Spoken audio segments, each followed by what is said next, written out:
En Mediaset andan estos días de promoción y autobombo por los resultados del pasado mes de febrero de Telecinco, en los que se imponían al resto de televisiones a costa de su oferta de entretenimiento. Ocurría lo mismo, por muy pocas décimas, en enero de 2019.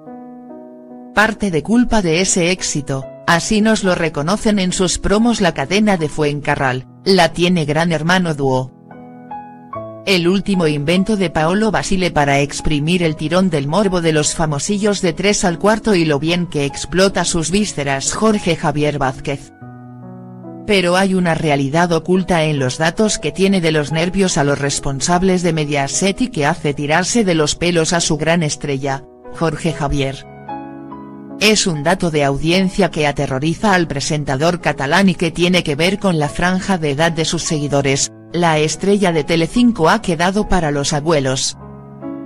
Las cifras no engañan y GH Dúo se medía la noche de este pasado martes 5 de febrero a La Voz de Antena 3.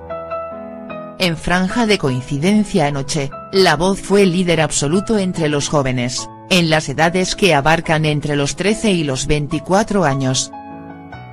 Con un 20,5% de cuota de pantalla por el al 18,9% de share que conseguía Jorge Javier con el nuevo GH de Telecinco.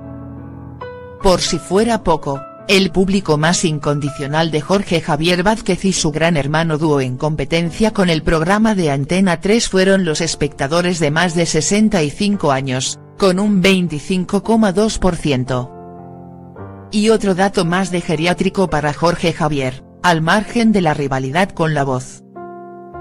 El reality de Telecinco anotaba este martes 5 su dato más alto entre los espectadores de más de 65 años con un 26,6% de share en su emisión completa, 22.2.52.52.01.2.44.2.38.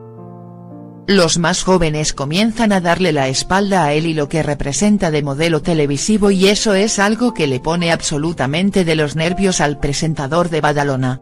Vázquez pierde tiene sí el futuro comprometido,